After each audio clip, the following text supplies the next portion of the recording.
Hello everyone, and welcome to part 4, where we look at the book of Joshua, entry into the promised land. The story so far is that Moses, because of lack of trust in God, where he struck the rock instead of commanding water to flow, is denied entry into the promised land. He has to look at it from afar, and then he dies. Joshua, who is the leader of the army of Israel, he is the one who is to take command. And at the beginning of the book of Joshua, we have Joshua who is quite nervous about that, and quite rightly so, because the people of Israel, after 40 years, have proved themselves to be a bit of a rabble and not too obedient. But nevertheless, God promises him that he will be with him and he will help him. And the first thing that God does is tell them to cross the Jordan. And he does a similar miracle to that he did with Moses, where he parts the river this time, and the priests bearing the Ark of the Covenant are to go through, and as they go through, the waters will part and the people can follow. Stones are set up in the middle of the Jordan and at the further bank, and so the people of Israel cross. Now, it's probably important to say a little bit about the army of Israel. It really is the able-bodied men. We're around about 1250 BC, which is the Iron Age. So weapons of iron are beginning to come in and supersede weapons of bronze. They will be lightly weaponized because they are not a people who can really bear much more than just the usual simple weapons. But nevertheless, there are enough of them for them to be able to make an impact on the land of Canaan. Now, when we read the story in the early chapters of Joshua, we come across, of course, the famous story of the taking of Jericho, marching round 6 times, and then on the 7th time shouting and the walls falling down. And then the people are commanded to go in and kill every person in the city. And the same thing happens in Ai. Now, we find that very difficult, and it's not surprising that people say about the Old Testament, oh, it's so violent, I really don't want to know about it. And it is something to be wrestled with, and there aren't any easy answers. It's probable that God is thinking in the way that he did when he built the ark, when Noah built the ark, and he flooded the whole planet. That the people of the land had grown so wicked. We'll look briefly in the series about the religions around, but they were not very nice. They were horrible religions, and the ancient world was full of horrible religions. So it may be that, and that's the only thing I can think of why God commanded that, because as time goes on, that command seems to die away. We look at things through 2,000 years of the teachings of our Lord Jesus Christ, who said, forgive your enemies, love your enemies, do good to those who hurt you, and indeed demonstrated that by his willingness for our sakes to die the death of a common criminal on a cross. It's hard to explain what impact that has had on 2,000 years of society. If you go back, for instance, to the Greek and Roman times, compassion was just not part of their society. If you had power, you used it for your own ends. They were selfish, cruel societies based on slavery. 2,000 years has instilled some really amazing changes in our attitude to other human beings. Now, compassion, as you see in so many what called NGOs, non-governmental organisations, charities, working away to help people who are less fortunate.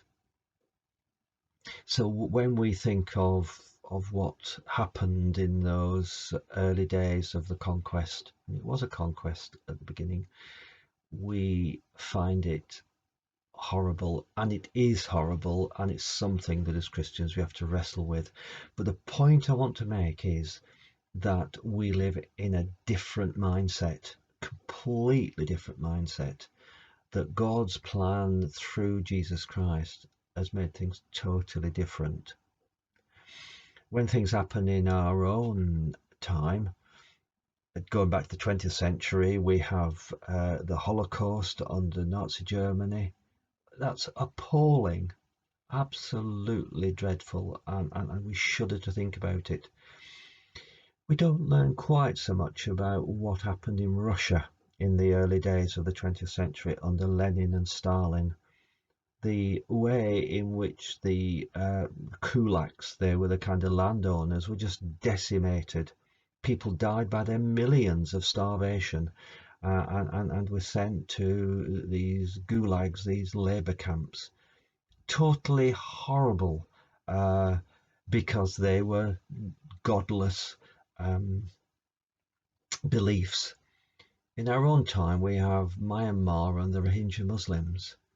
And we have the way in which people like Boko Haram are trying to get rid of Christians in Africa. It's happening now. It's part of human nature.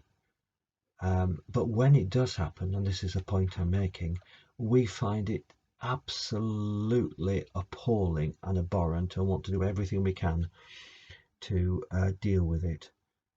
So we live in a different time, but hopefully that perhaps helps us to come to terms, but we're never going to completely come to terms.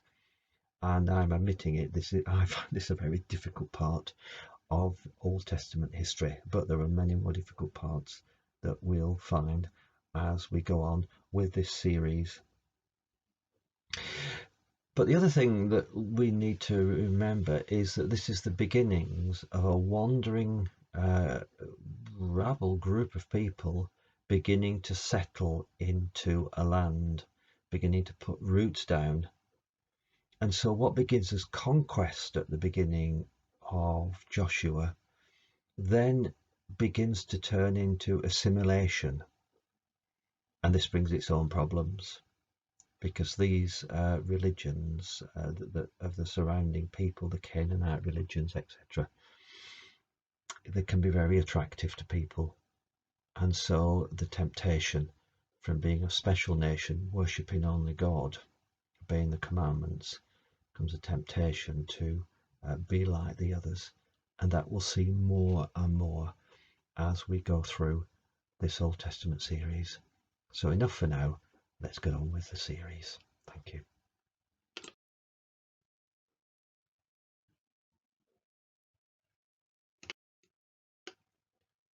Let's weave our way through the book of Joshua.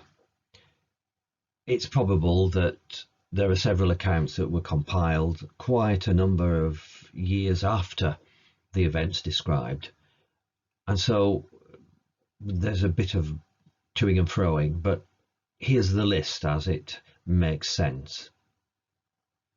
At the beginning, we have the call of Joshua and the tribes sent out to scout the land. Tribes of Reuben and Gad were given land on the east of Jordan, but they were commanded by Joshua to join the army. In chapter 3, we have the list of tribes to be eliminated. I won't say any more about that because I've spoken at length in the introduction. In chapter 4, the warriors are amassed at Gilgal. That's number 1 on the map, which is quite central to Canaan. And in chapter 5, we meet the commander of the Lord's army. We'll look at that at the end of this series. In chapter 6 and 8, we have the fall of the first two major cities, 2 and 3, Jericho and Ai. By chapter 11 and 12, we have an inventory of land taken. Some of the tribes were given out land which they hadn't already taken. So again, it's slightly confusing, because in chapter 13, territory not taken, the implications of this will be explained.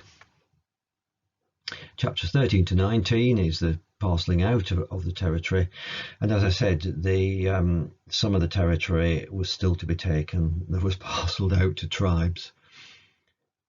In chapter 22, we're winding up with the book of Joshua. The soldiers of Reuben and Gad are sent home to the east of the Jordan.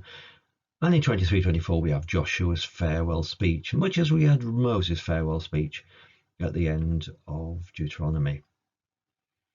I've highlighted one verse because this is going to be key to much of what we're going to look at as the series of Old Testament books move forward.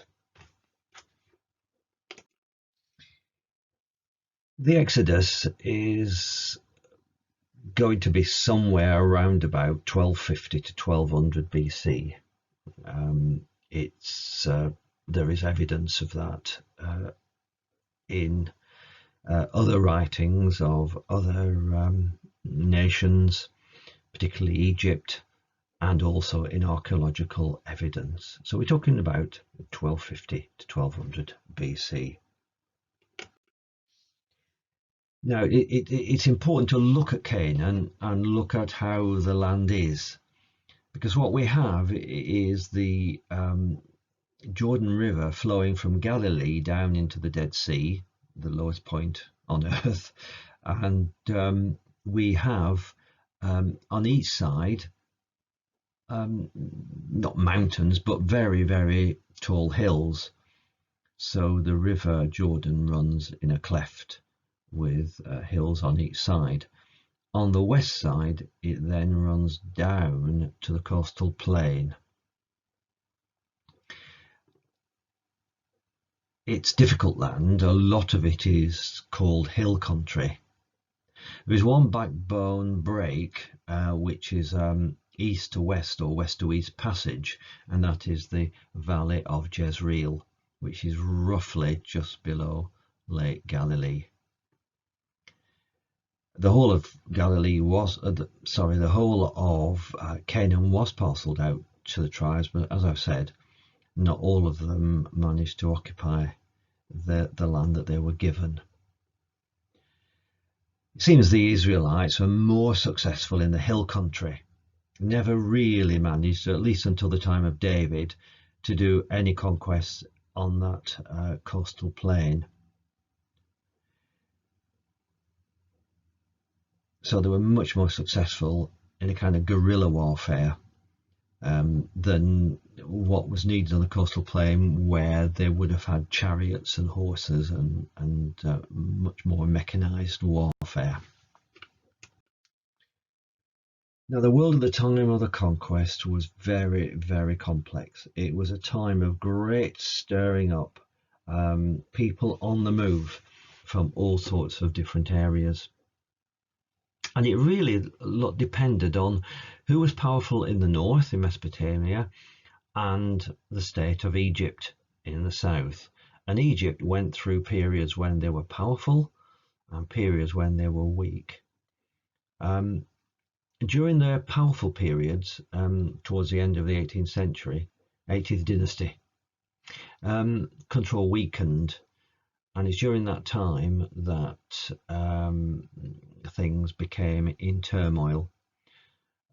By around 1250 BC, Egypt lost control, which it never regained.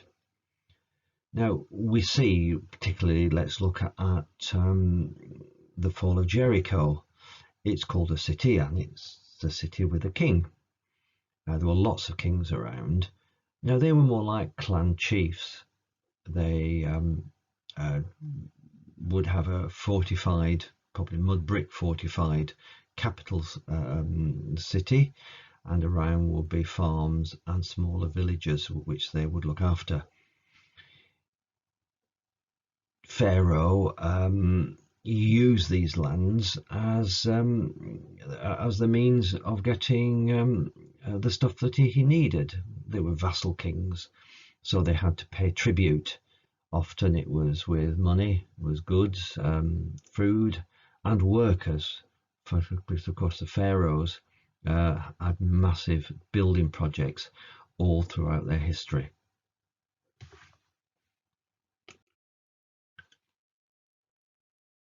If we look at the way the book of Joshua describes how the land was taken, we see that there are 3 pushes from Gilgal after Ai and Jericho were taken.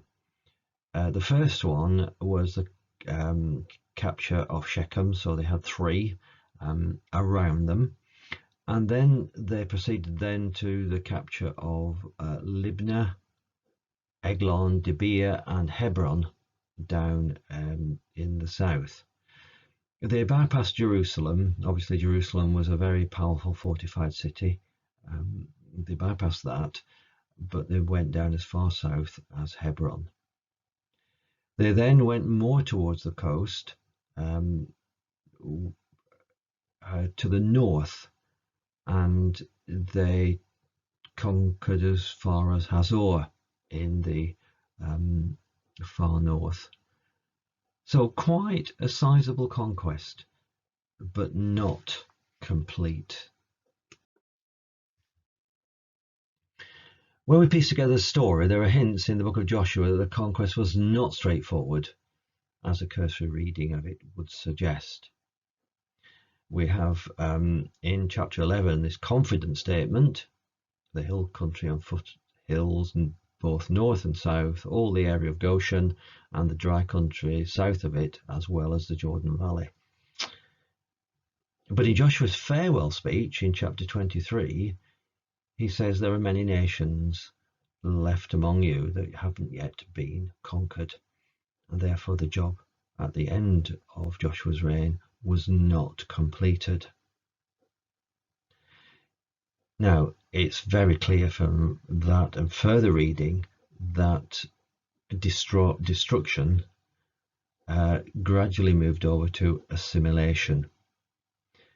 And here is a dilemma for them, because as they assimilated, they started to marry outside of their tribes, and they started to marry non-Israelite women who had their own gods.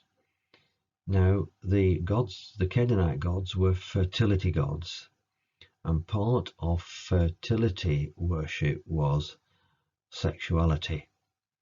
And don't want to go into the details of it, but it was pretty much a free-for-all sexually. It was orgiastic, if I can put it that way, and of course quite attractive to many people. There are also some much darker religions among them. Worship of the Queen of Heaven, Ashtoreth, and some which actually required human child sacrifice.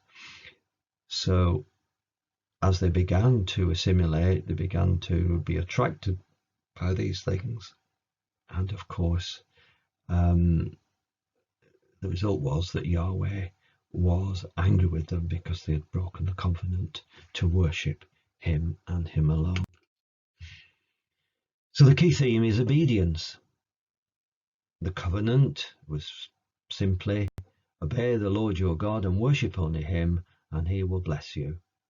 Break this and he will punish you. And we see through the whole Old Testament story, blessing followed by disobedience, followed by punishment, followed by repentance, and then God forgiving and restoring.